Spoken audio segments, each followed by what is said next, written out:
네, 반갑습니다. KT 클라우드의 최승원입니다. 장시간 기술하고 제품 내용을 또 많이 들으셨기 때문에 지금부터는 조금 제너럴하면서 편하게 들으실 수 있는 주제로 준비했습니다. 주제는 정부 정책과 국내 클라우드 시장이라고 하는 주제인데요. 여기서 이제 다루는 건 뭐냐면 정책의 변화가 지금 계속 있어요. 이게 이제 우리 국내 공공 클라우드 시장에 어떤 영향을 미치지라고 하는 주제입니다. 다루지 않는 건 뭐냐면 정부 정책이 효과가 있을 수도 있고 없을 수도 있고 또 포지티브할 수도 있고 네거티브할 수 있는데 그런 평가나 성과에 대해서는 다루지 않습니다. 또 세부 사업에 대한 내용을 이 자리에서 뭐 쭉 말씀드리는 거는 조금 더 적절하지 않다는 느낌이라서 전반적으로 정책 변화에 따라서 국내 공공 클라우드 시장의 변화가 있을 만한 부분에 대해서 굵직한 몇 가지만 말씀드리는 것으로 하도록 하겠습니다. 말씀드리는 내용은 이제 네 가지입니다. 첫 번째는 이제 정부 정책인데요. 정부 정책은 크게 보면 규제 정책하고 지능 정책으로 나눠집니다. 그래서 우리가 이제 규제 정책에는 어떤 게 있고 그리고 지능 정책에는 어떤 게 있는지 클라우드 관점에서 정책에 대한 내용 한번 정리 한번 해보고요. 그리고 발주처에서 공공기관이나 아니면 중앙부처, 지자체 등에서 클라우드 전환을 왜 하는 거지? 라고 하는 것도 리마인드 한번 해보도록 하겠습니다. 그리고 클라우드 정책이 몇 가지 이제 변경 사항이 있어요. 그런 것들이 전체 시장의 위험 요소일 수도 있고 기회 요소일 수도 있는데 이런 주요 클라우드 정책에 대한 내용도 주요 내용 좀 살펴보도록 하고요. 그리고 이런 정책의 변화가 어떻게 사업에 영향을 주는지 주요하게 영향을 미칠 수 있는 부분, 특히 성장 가능한 영역이 무엇인지에 대해서도 살펴보도록 하겠습니다. 첫 번째 정부 정책에 대한 내용입니다. 사실은 정책을 유형을 크게 이제 두 가지로 분류할 수는 있는데 사실 다양한 관점에서 정책의 분류는 사실 가능해요. 가능한데 지금 오늘 이 자리에서 정책은 크게 두 가지입니다. 첫 번째는 반드시 무엇을 해야 돼라거나 또는 반드시 뭘 하지 마라고 하거나 하는 강제성 있는 정책, 이게 이제 규제 정책이라고 볼 수 있겠습니다. 목적은 이제 공정 경쟁이라든지 소비자 보호라든지 다양한 목적들에 의해서 진행될 수 있는 것이죠. 그래서 예를 들면 뭐 담합을 한다든지 이런 것들은 당연히 하면 안 되잖아요. 대표적으로 이제 규제 정책에 포함될 수 있는 법규를 준수해야 되는 이제 의무가 있는 것이고요. 또 한 가지는 공공시장에 들어오려면 CSAP 인증을 꼭 받아야 돼라고 하는 것도 역시 마찬가지로 규제 정책의 한 유형입니다. 그래서 CSAP와 같은 인증이라든지 또는 개인정보 보호에 대한 준수라든지 이런 부분은 클라우드에서 있어서 주요한 규제 정책이라고 말할 수 있습니다. 한편으로 지능 정책 같은 경우에는 조건부 거래적인 내용입니다. 예를 들면 이렇게 하면 우리가 도와줄 거야 뭐 이런 내용이 되겠죠. 예를 들면 우리가 AI를 도입하게 되면 바우처 보조금을 지원할 거야 또는 AI 기술을 개발하게 되면 이런 지원을 할 거야 이런 겁니다. 예를 들면 세제 혜택이라든지 또는 뭐 규제 완화라든지 뭐 아까 말씀드렸던 보조금 지원 같은 것들이 이에 해당할 수 있겠죠. 이런 변화 중에서 가장 크게 변화가 있는 부분은 규제 정책 중에서 인증에 해당한다라는 말씀을 드립니다. 그럼 도대체 어떤 인증에 변화가 있는 것이냐? 대표적인 규제 정책이라 해서 조금 그렇긴 한데 인증도 규제 정책이란 말씀 드렸죠. CSP 인증 체계가 단일 인증 체계에서 미국의 경우에는 이제 3등급 체계잖아요. 그래서 3등급 체계로 인증 체계가 변경됐습니다. 이게 사실은 이제 어찌 보면 나쁘게 얘기하면 통상 압력이라고 볼 수도 있는데요. 이때까지는 단일 인증 체계에서는 망분리를 물리적 망분리만 허용을 했었어요. 근데 이제 논리적 망분리, 즉 소프트웨어적으로도 망분리를 허용하겠다라고 하는 내용이 지속적으로 요구가 있었는데 단일 인증 체계에서 계속 안 된다라고 하는 입장이 있었고 그래서 상중하로 나눠서 하등급의 경우에는 그게 허용될 수 있도록 바뀌었습니다. 또 한 가지는 우리 국내 암호 알고리즘인 아리아나 시드 같은 국내 암호 알고리즘의 필수 사용에 대해서도 AES 암호 알고리즘을 사용하는 경우에 이것도 이제 허용한다라는 것으로 바뀌었죠. 그래서 현재로서는 하등급이 열려 있는 것이고요. 외산이라고 표현하면 좀 그렇지만 빅테크 기업의 경우 AWS라든지 MS 애저, GCP 같은 주요 글로벌 3개사들이 CSFP 하등급을 지금 받은 상태입니다. 지금 트럼프 2기가 지금 들어서 있는데요. 이 압박들이 조금 더 세지고 있는 그런 상태의 변화가 있는 상태입니다. 한편 이제 지능 정책을 한번 살펴보면 사실 그게 보면 클라우드 지능 정책이 어떤 게 있을까 여러 가지 분류를 해볼 수 있지만 한 3가지 정도 생각할 수 있을 것 같아요. 첫 번째는 공공 시스템 클라우드 전면 전환입니다.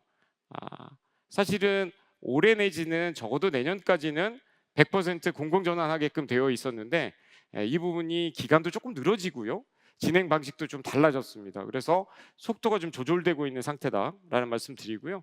뒤에 있다가 그러면 이제 어느 정도 지금 우리의 진척도가 됐느냐라는 내용도 좀 설명을 드리려고 합니다. 첫 번째는 시장의 판을 키우는 정책이 있다. 이게 공공 시스템 클라우드 전면 전환이다라는 말씀 드리고요. 그리고 20년도 초죠. 조달 체계 혁신으로 보면 디지털 서비스 전문 계약 제도가 시행되다 보니까 과거에 입찰하는 과정의 긴 기간이 대폭 단축됐습니다. 그래서 그런 측면에서도 클라우드 도입이 가속화되는 그런 이제 정책이었다고 볼 수 있겠고, 특별히 이제 민간 클라우드 도입을 우선하겠다 또는 도입을 허용한다라고 하는 정책들도 역시 클라우드 산업 발전에 도움이 되는 그런 지능 정책의 유형이다라고 말씀드릴 수 있겠습니다. 정부는 왜 클라우드 전환을 서두르는 걸까요? 이와 관련된 내용을 설명드리려고 합니다. 우선 사람이 없죠. 전문 운영 인력을 운영할 만큼 공무원들을 많이 뽑을 수도 없고 또 개별적으로 이제 업체들을 선정해서 운영하기에도 비용적 부담이 상당히 큰 상황입니다. 기관별로 운영 중이고 소규모로 운영되고 있는 경우가 사실은 지방에 가면 굉장히 많습니다. 또 내용 연수가 한 6년 돼요. 6년 되는데 절반 이상의 장비들이 6년이 다 경과되어 있습니다.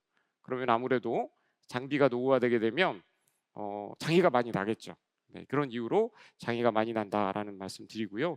특별히 이제 AI 기술들을 도입하는 경우들이 많은데 이런 것도 역시 클라우드 환경에서 도입하는 경우가 훨씬 더 용이하기 때문에 이런 디지털 행정 서비스의 혁신 니즈를 잘 맞추려면 결국은 클라우드 환경으로 전환해야 된다라고 하는 니즈가 있습니다.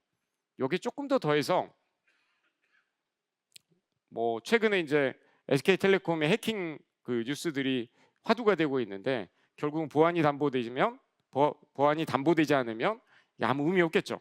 그래서 저희 KT 클라우드를 홍보 말씀 좀 드리면 행정안전부나 또는 과기정통부에 아까 상주가라고 말씀드렸는데 CSFP 상등급의 보안 실증을 이제 모두 한 국내 유일 업체라는 말씀도 좀 드리고 저희가 이제 뒤에 또 설명드리겠지만 국가정보자원관리원의 대구 3센터 저희가 이제 전산센터 크게 3개 있습니다. 국내 정부가 직접 운영하는 전산센터 3번째 클라우드 전용 센터에 저희 PPP 민간 협력 사업에 참여를 하고 있고 컨테인먼트 3개를 할당받아서 운영 중인데요.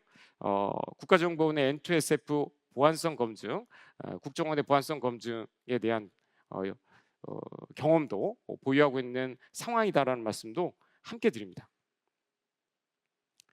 제일 큰 문제는 장애입니다. 장애죠. 이 장애 문제 어떡하지라고 하는 고민이 사실은 정부한테 있는 겁니다. 특히 행안부가 여러 장애를 겪으면서 고민이 굉장히 깊은 상태고요. 디지털 행정 서비스 국민 신뢰 대책을 작년 초에 발표를 했는데 내용은 여러 가지입니다. 이때까지 우리가 뭘 못했을까? 행안부 고민은 정보 시스템 이중화를 안 해서 그런가? DR을 안 해서 그런가? 또는 등급제 개편이 잘 안 돼서 그런가? 아니면 저성과 시스템들을 좀 사용하지 않고 그냥 통폐합을 했었어야 되는데 그걸 숙제로 남겨둬서 그런가? 아니면 돈을 제대로 안 줘서 그런가? 아니면 대기업이 참여를 안 해서 그런가? 이런저런 고민들이 있었던 거예요. 그래서 그런 것들을 종합대책으로 좀 발표를 했는데 주의 깊게 봐야 될 것은 이런 겁니다. 노후화된 장비 교체와 더불어서 클라우드 전환을 가속화하겠다. 그래서 뒤에 좀 말씀드리겠지만 아직도 전체 시장의 70%가 되는 상당히 많은 정보 시스템들이 클라우드화되어 있지 않은 상황이라는 거죠. 그래서 만약에 정부의 계획대로 만약에 추진이 된다면 우리 시장은 상당히 좀 넓은 클라우드 전환 대상이 상당히 큰 규모로 있다라는 말씀도 함께 드립니다. 잘 아시겠지만 클라우드 전환은 안정적 서비스뿐만 아니라 비용 절감이라든지 또 이 강력한 아까 전에 말씀드렸던 보안 서비스를 활용할 수 있다는 측면, 그리고 AI나 각종 이제 솔루션들을 접목을 쉽게 할 수 있기 때문에 업무 프로세스를 자동화하거나 또는 데이터 기반의 의사결정을 하거나 또 협업 도구들을 쉽게 사용할 수 있다는 것도 강점이 될 수 있겠죠. TCO 관점에서도 초기 인프라 비용을 감소시키고 사용량 기반의 과금을 할 수 있고 또 그 유지 보수에 대한 비용들로 줄일 수 있다라고 하는 장점이 있다고 생각합니다. 신속한 자원 확장이나 또 IT 밀접성 확보 같은 목표도 이룰 수 있다라고 정리해서 말씀드릴 수 있을 것 같아요. 그럼 이제 어느 정도 지금 된 거야?라고 하는 이제 생각을 해볼 수 있을 것 같아요. 도대체 어느 정도 된 거지?라는 거죠. 작년 3월 기준으로 19,000개가 좀 넘는 걸로 돼 있어요. 제가 좀 이제 한번 조회를 해봤더니 한 2만 개 정도 되는 것 같습니다. 그래서 사실은 이제 클라우드 전환을 전체 다 할 거예요라고 발표를 정부가 할 때는 10,000개라는 얘기를 했었거든요. 그 사이에 또 기간이 또 경과됐지 않습니까? 몇 년 또 지난 상황에서 한 2만 개 정도가 정보 시스템으로 됐다. 자, 그럼 이제 작년 초 기준으로 해서 도대체 클라우드 전환은 몇 개 정도 된 거야? 라고 하면 한 5,500개 정도 됐다는 거죠. 그럼 사실적으로 한번 생각해 보면 앞으로도 정보 시스템이 이제 늘어나긴 할 텐데 한 70%는 안 된 거네요. 그렇죠. 클라우드 전환이 안 된 거라고 볼 수 있는 거죠. 그래서 우리에게 있는 한 70%의 클라우드 전환의 시장이 아직도 남아 있는 거다라는 말씀 좀 드릴 수 있습니다. 물론 긍정적인 측면은 이제 그런 것도 있겠지만 조금 이제 브레이크 요소도 사실은 있어요. 뭐냐면 원래 목표가 올해 내년 정도면 다 끝나야 되잖아요. 근데 실제로는 그렇지 않다는 거죠. 그러면 이 목표가 이제 언제로 그 딜레이되고 있냐? 2030년입니다. 2030년으로 길게 들어가 있고, 그리고 이제 국비를 일괄로 이제 그 클라우드 전환 비용을 잡아주는 것이 아니라 각자 또 잡아야 되는 그런 그 역할에 대한 변경도 있어요. 그러다 보니 목표는 그대로 이제 2030년까지 90% 클라우드 네이티브로 전환하겠다라는 목표는 잡혀 있기는 한데 그게 이행력이라든지 속도가 제대로 될지는 조금 두고 봐야 됩니다. 그래서 이게 될지 안 될지는 조금 두고 봐야 되겠지만 어쨌든 정부의 방향 자체가 바뀐 것은 아니고 아직도 많은 정보 시스템이 클라우드 전환의 대상이다라는 말씀은 바뀌지 않았 사실이라는 이런 말씀도 드릴 수 있겠어요. 정말 우리가 주의 깊게 봐야 되는 클라우드 정책이 뭐가 있을까? 이걸 한번 생각해 볼 필요가 있겠죠. 우선은 CSAP예요. 아까도 말씀드린 것처럼 상중하 등급으로 지금 3등급 체계가 나뉘어져 있잖아요. 네, 이거는 이제 참고로 말씀드리면 상중하로 나뉘어졌을 경우에 원칙은 상등급을 만약에 받으면 중하등급도 다 받은 걸로 이제 보는 겁니다. 그래서 그렇게 체계를 운영하고 있고 현재는 상중하 등급 중에서 논리적 망분리를 허용하고 있고 하는 부분은 하등급에만 국한되어 있는 거예요. 그래서 지금 이제 빅테크 3개사가 받은 하등급의 경우에는 하등급으로 되어 있는 시장에만 들어올 수 있고 중등급이나 상등급은 들어올 수 없는 체계입니다. 가장 좀 받기 힘든 인증은 이제 이아스가 될 테고 가장 좀 쉬운 등급은 이제 사스. 그래서 이제 저희 통제 항목들이 좀 다르다라는 말씀도 간략하게 좀 설명드립니다. 지금 하등급은 민감 정보를 포함하고 있지 않아요. 그래서 사실 어찌 보면 공개 정보를 대상으로 하고 있는 시스템만 대상이 되는 것이고요. 근데 앞으로 그러면 하등급 시장만 계속 유지가 될 거냐? 그러니까 그 새로 진입돼 있는 빅테크 기업이 하등급으로만 만족할 거냐? 저는 그렇게 보지는 않아요. 그래서 중등급 시장이 조금 뜨거운 감자라고 할까? 중등급으로 확대하려고 하는 노력들을 많이 할 걸로 생각됩니다. 그래서 그와 관련돼서 우리가 이제 컨선될 수 있는 부분에 대해서도 잠깐 말씀드릴 겁니다. 여기에 선봉장을 사실은 하고 있는 건 미국 무역대표부예요. 미국 무역대표부가 매년 국가별 무역평가 보고서를 내는데 여기에 항상 단골로 CSAP가 무역 장벽이다라고 지금 언급하고 있습니다. 그래서 이제 향후에 중등급이나 상등급으로 만약에 시장이 오픈됐을 경우에, 특히 중등급을 오픈했을 경우에 우리 민감 데이터를 포함할 수 있기 때문에 이런 부분이 통상 압력에 의해서 오픈되는 경우에 정보가 유출될 가능성이 있는 거죠. 왜 그렇게 생각하는가? 안 주면 되는 거 아니야? 라고 생각할 수 있는데, 사실은 미국에는 클라우드 액트법이 있어서 미국 빅테크 기업이 가지고 있는 데이터, 저장한 데이터는 미국에서 수사당국이 요청을 하게 되면 합법적으로 정보를 열람할 수 있게 되어 있어요. 따라서 유럽이나 다른 국가들도 데이터 주권의 문제로 이런 부분에 대해서 민감 정보를 공개하고 있지는 않습니다. 그래서 아마 우리나라도 그런 스탠스가 있어야 되지 않겠냐는 좀 개인적인 또 생각을 해보는데, 이 중요한 거는 어떤 기술을 적용했느냐가 아니고 결국은 누가 거버넌스 체계를 가져갈 거냐, 누가 정보를 통제할 것이냐라고 하는 것이 이제 핵심 사항입니다. 그래서 뭐 이런 다른 말로 우리가 소버린 클라우드라고 얘기하잖아요. 그래서 이런 데이터 주권이라든지 이런 부분에 대해서는 대단히 중요한 주제이기 때문에 아마도 정부 부처에서 이런 점을 충분히 고려하지 않을까 하는 생각입니다. 또 한 가지 우리가 또 알아야 되는 정책 변화 중에 하나는 국정원이 세운 국가망 보안 체계 N2SF라고 하는 다중 보안 체계입니다. 다중 보안 체계, 다층 보안 체계죠.